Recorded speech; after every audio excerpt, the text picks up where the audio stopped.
नमस्ते दोस्तों, sky mat weather में आप सभी का स्वागत है। मेरा नाम महेश पलावत है। आज 5 जनवरी हो गई है। इस वीडियो में हम बात करेंगे कि जो अब सी सर मतलब जो कंडीशन बन रही है, जैसे ला नीना बना हुआ है, कब तक ला नीना रहेगा, फिर न्यूट्रल कंडीशन रहेगी और मानसून के समय क्या स्थिति रह सकती है और मानसून पे इसका क्या असर होगा, ये अभी एक अंदाजा हम बात अंदाजे के हिसाब से बात करेंगे। और जैसे जैसे फोरकास्ट और ज्यादा मतलब मजबूत होते जाएंगे और विश्वस्त होते जाएंगे, तो उसके बारे में हम डिस्कस करते रहेंगे। तो इस समय जो नीनो 4 है वो -0.2 है, नीनो 3.4 रीजन है, जो पूर्वी प्रशांत महासागर में समुद्री सतह का तापमान है वो सामान्य से -0.7 नीचे है और नीनो 3 भी -0.7 नीचे है, 1 और 2 -0.3, यानी सारे ही नेगेटिव में है।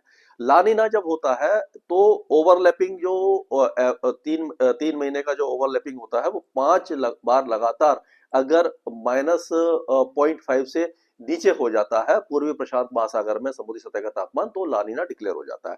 तो अभी लानीना चल रहा है, बहुत ज्यादा स्ट्रॉन्ग लानीना नहीं है और लेकिन इस समय कोई मानसून वगैरह भी नहीं है। तो जैसे जैसे हम आगे बढ़ेंगे तो ये न्यूट्रल कंडीशन में ऐसा लग रहा है कि मार्च के आसपास ये न्यूट्रल कंडीशन में पहुंच जाएगा। तो ये मार्च के आसपास ये न्यूट्रल कंडीशन में पहुंच सकता है। इसको हम अगर देखते हैं, ये देखिए, ये पिक्चर है। तो ये तो लानीना है या नीला रंग है। तो ये नवंबर दिसंबर जनवरी में लानीना जो है 80% से ऊपर का चांस है। लेकिन दिसंबर ये ओवरलैप होता है, नवंबर के बाद सीधा दिसंबर जनवरी फरवरी आ जाता है। दिसंबर जनवरी फरवरी में ये 55% के आसपास आ जाएगा और जनवरी फरवरी मार्च में ये 30-32% के आसपास रह जाएगा और न्यूट्रल कंडीशन जो है वो 68% के आसपास आ जाएगी।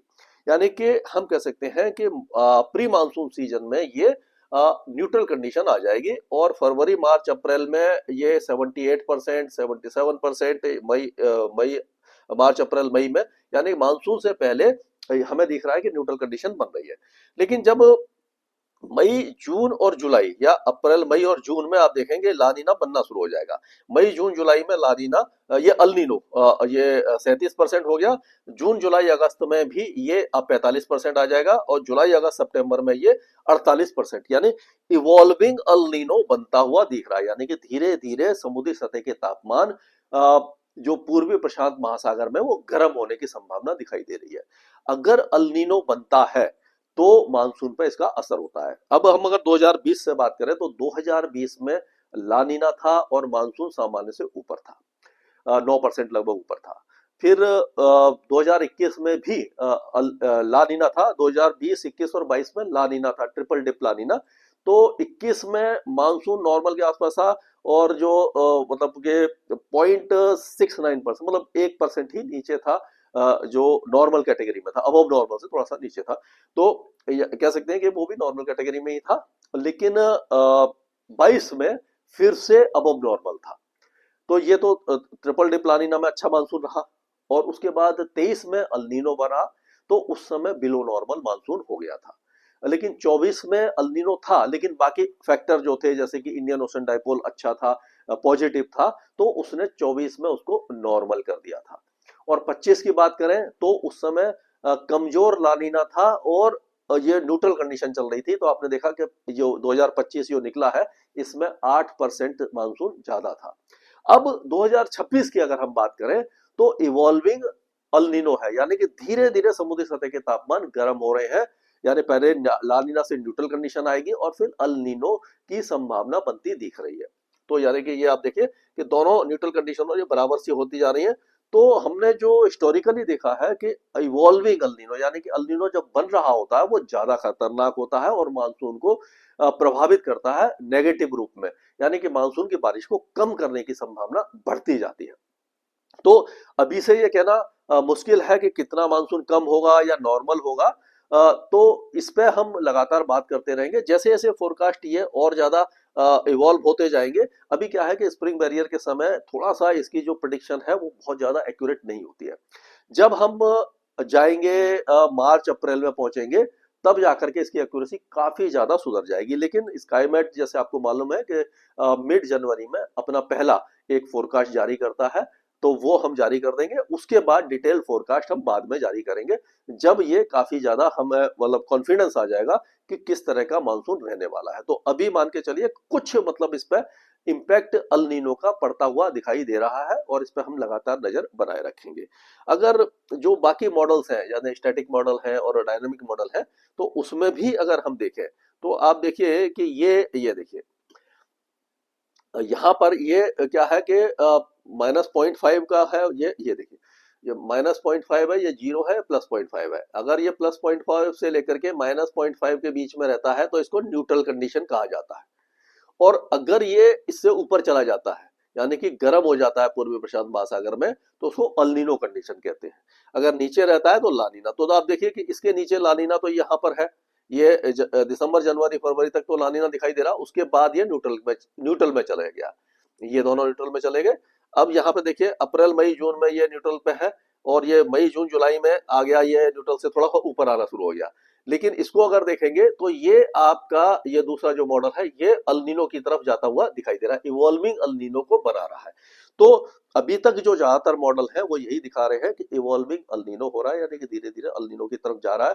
तो मानसून पर इसका विपरीत असर हो सकता है, लेकिन अभी से चिंता करने की जरूरत नहीं है। मानसून के ये जो फोरकास्ट है बहुत तेजी से बदलते हैं, इस पर हम लगातार नजर बनाए रखेंगे और इसको अपडेट आपको देते रहेंगे। तो फोरकास्ट पे चलते हैं कि अगर आज की बात करें 5 जनवरी की, तो पहाड़ों के ऊंचे पहाड़ों पर बहुत हल्का स्नोफॉल या बारिश वगैरह हो सकती है, वो भी जम्मू कश्मीर, गिलगिट बाल्टिस्तान, मुजफ्फराबाद और लद्दाख में। जम्मू कश्मीर में भी बहुत कम है, हिमाचल और उत्तराखंड सूखे रहेंगे। उत्तर पश्चिम दिशा से हवा चलेगी, टेम्परेचर लगातार गिरेंगे। पंजाब, हरियाणा, दिल्ली से लेकर के आपका जो टेम्परेचर है वो मध्य प्रदेश, और उसके बाद कल से आपका बिहार, झारखंड, पश्चिम बंगाल, उड़ीसा, छत्तीसगढ़, इन सारे इलाकों में भी टेम्परेचर गिरेंगे। विदर्भ और तेलंगाना में भी तापमान गिरेंगे। शीतलहर कई इलाकों में आ सकती है। पाला ऑलरेडी पड़ रहा है, आपने देखा राजस्थान के कई इलाकों में, हरियाणा पंजाब में भी पाला पड़ने की संभावना बनती नजर आ रही है। तो इस तरह का वेदर ये रहेगा। और एक साइक्लोनिक सर्कुलेशन है जो इक्वेटोरियल इंडियन ओशन में है, तो ये आगे की तरफ आएगा श्रीलंका की तरफ। तो ये 7-8 तारीख से ही बारिश देना शुरू करेगा। 8, 9, 10 को मतलब श्रीलंका में तो बहुत भारी बारिश होगी, लेकिन तमिलनाडु के भी कई इलाके अच्छी बारिश उस समय देख सकते हैं। अगर हम पहाड़ों की बात करते हैं तो पहाड़ों में अभी फिलहाल कोई वेदर एक्टिविटी नहीं है, केवल ऊंचे पहाड़ों में हल्का फुल्का आज स्नोफॉल या बारिश हो सकती है। कल से मौसम साफ हो जाएगा। अगले 3-4 दिनों तक कोई भी वेदर एक्टिविटी यहाँ पर दिखाई नहीं देगी। हिमाचल प्रदेश भी पूरी तरह साफ रहेगा, लेकिन कड़ाके की सर्दी, दिन में धूप निकल सकती है थोड़ी बहुत, लेकिन कड़ाके की सर्दी अब आपको दिखाई देने वाली है, क्योंकि तापमान गिरेंगे, वेस्टर्न डिस्टर्बेंस हट गया है। सुबह और शाम के तापमान काफी ज्यादा गिर जाएंगे। उत्तराखंड में भी सुबह और रात की सर्दी बहुत ज्यादा हो जाएगी, और दिन में भी टेम्परेचर थोड़ा सा गिरेंगे। पंजाब की बात करते हैं तो पंजाब में अभी कोहरा छाया हुआ है कई इलाकों में, धीरे धीरे कोहरा कम होने लग जाएगा, लेकिन जो टेम्परेचर है वो लगातार अभी अगले 2-3 दिनों के दौरान और 2 से 3 डिग्री गिर सकते हैं। यहाँ पर भी शीतलहर का प्रकोप बढ़ सकता है। हरियाणा और दिल्ली में भी हम देखेंगे कि जो शीतलहर का प्रकोप है कई इलाकों में दिखाई देगा। हरियाणा के कई इलाकों में, हिसार, भिवानी, जिंद, सिरसा, ये सारे इलाके, नारनौल वगैरह में, और दिल्ली में भी टेम्परेचर नीचे गिर रहे हैं, 7 डिग्री के आसपास आ गया। हो सकता है कि 5 और 6 के बीच में यहाँ पर भी टेम्परेचर आ जाए, यानी कड़ाके की सर्दी यहाँ पर भी दिखाई देगी। हवा उत्तर पश्चिम दिशा से सूखी हवा चलेगी, ठंडी हवा चलेगी। दिन में कुछ देर के लिए धूप निकलेगी। दिन में मतलब कि हल्का थोड़ा सा गर्म क्या कंफर्टेबल वेदर हो सकता है। उत्तर प्रदेश के टेम्परेचर गिरना शुरू हो गए हैं। लखनऊ, कानपुर में बहुत ज्यादा नीचे आ गए हैं। कानपुर में तो 3 डिग्री के आसपास है, लखनऊ में 6 डिग्री के आसपास, फुर्सतगंज में 5.8 डिग्री है। तो अब जो टेम्परेचर है वो ये पूर्वी जो उत्तर प्रदेश है, यानी कि गोंडा, बस्ती, फैजाबाद, अम्बेडकर नगर, सुल्तानपुर, जौनपुर, आजमगढ़, मऊ, गाजीपुर, बलिया, प्रयागराज, वाराणसी, सभी जगह पर टेम्परेचर गिरने वाले हैं। अगर बिहार की बात करें तो बिहार में भी कड़ाके की सर्दी है, और दिन में भी कोहरा छाया हुआ है पूर्वी उत्तर प्रदेश और बिहार में, जिससे कि कोल्ड डे कंडीशन बनी हुई है। धीरे धीरे इसमें सुधार होगा कोल्ड डे कंडीशन में, लेकिन मिनिमम टेम्परेचर गिरने की संभावना बनती दिखाई दे रही है। झारखंड में भी मिनिमम टेम्परेचर गिरेंगे। पश्चिम बंगाल में कोहरा छाया रहेगा, और उप हिमालय पश्चिम बंगाल और कई इलाकों में, और अब धीरे धीरे कोहरे की इंटेंसिटी कम होगी और यहाँ पर भी कड़ाके की सर्दी होगी। पूर्वोत्तर राज्यों में मध्यम कोहरा छाने की संभावना है, और यहाँ पर भी टेम्परेचर 2 दिन के बाद गिर सकते हैं। राजस्थान में ऑलरेडी कड़ाके की सर्दी पड़ रही है, और यहाँ पर अब फिलहाल 3-4 दिनों तक कोई भी मौसमी गतिविधि नहीं है। दिन में धूप निकलना शुरू हो जाएगी। जो कोल्ड डे कंडीशन जैसी स्थिति थी उसमें कुछ सुधार होगा, और टेम्परेचर नीचे गिरेंगे, पाला पड़ेगा। शीतलहर की संभावना अगले 2-3 दिनों के दौरान यहाँ पर दिखाई दे रही है। 6, 7, 8 तारीख तक कड़ाके की सर्दी रहने वाली है।